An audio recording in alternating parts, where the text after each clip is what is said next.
So I don't know about you, but certainly in my life, there have been times when I kind of felt, shocking as it may seem, like an imposter. When I was first ordained as a rabbi, I remember after David Ellenson put his hands on me and said, "You're a rabbi," and I arrived in Huntsville, Alabama, and I realized I had no clue what to do, and I had a whole group of people expecting me to lead them. And of course, there were other times, as I'm sure you all felt at various points. Maybe it was the first time you had the big job, the big promotion, a career change, or even a change entering retirement or doing something else where you felt like an imposter.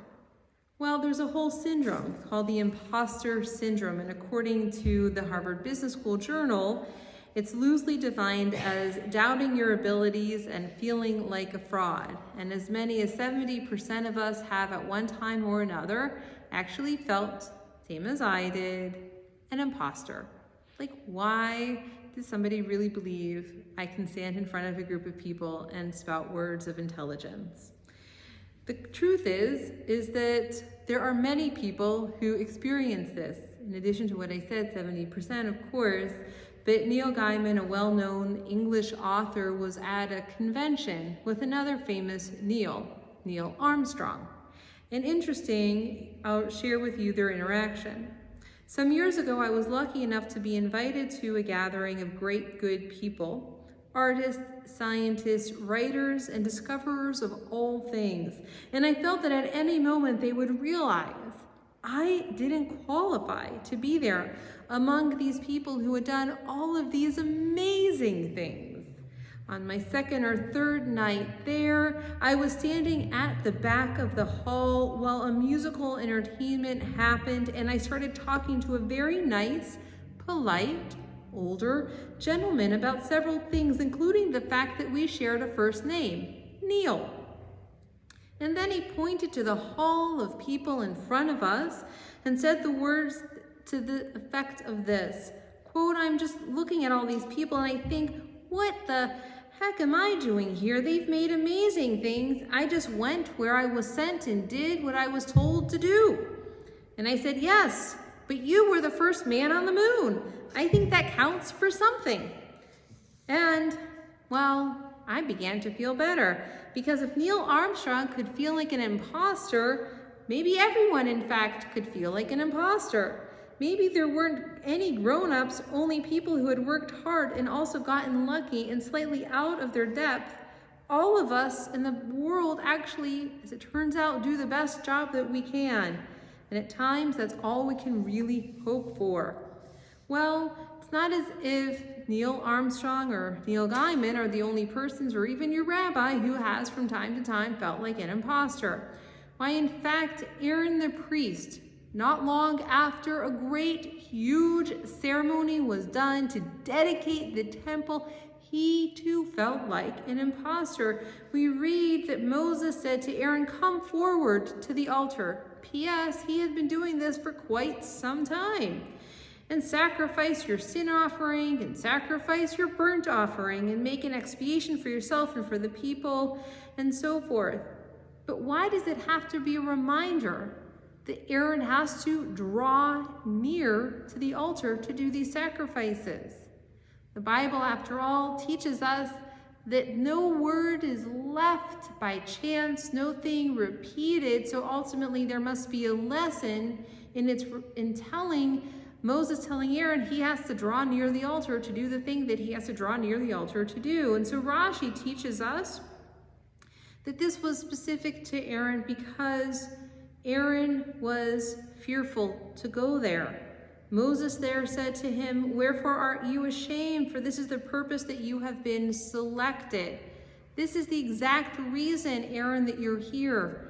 In fact, you are so gifted and good at your job of being our priest, of helping the Israelites expiate their sin, of dealing with their sacrifice, of celebrating their joys, and dealing with their guilt offerings. This is the reason why you're here. And yet we see that even Aaron himself, the priest, suffered from anxiety and fear. because there are times where it wasn't even clear to him if he was capable of the job at hand.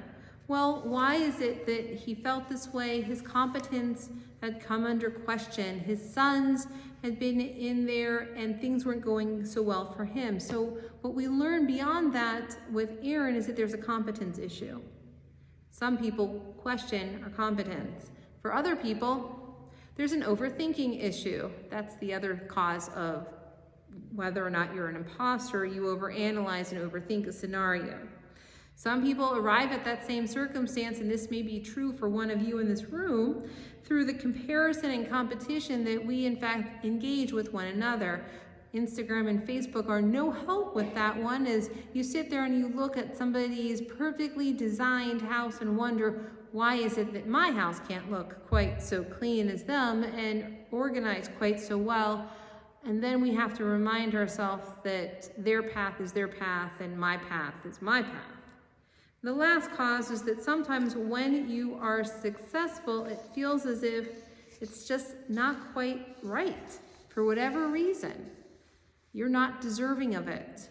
And that probably has to go back and deal with an older wound that you may have to actually address at some point, not telling you to do it right this moment, but you may want to consider it.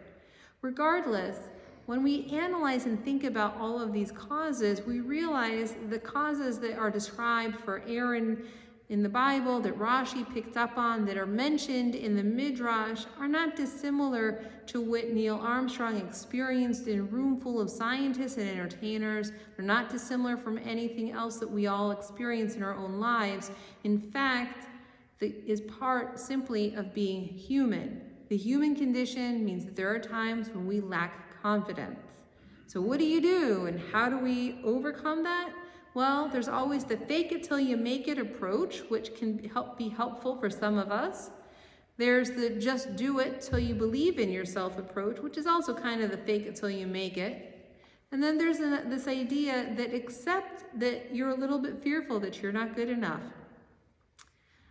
and move on from that. Accept who you are.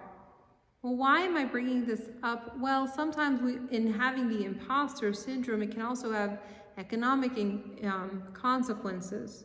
Like we may not request the right salary, or we may not believe in ourselves and push hard enough on a specific idea. Whatever it may be, I invite you to challenge yourself forward on those too. Because ultimately, if you don't believe in yourself, you'll undersell yourself, you'll give stuff away for free, you'll overwork, you'll let boundaries slip, and ultimately unhappiness may follow. Unfortunately, psychologists have found that the imposter syndrome, it kind of builds on itself in a negative way.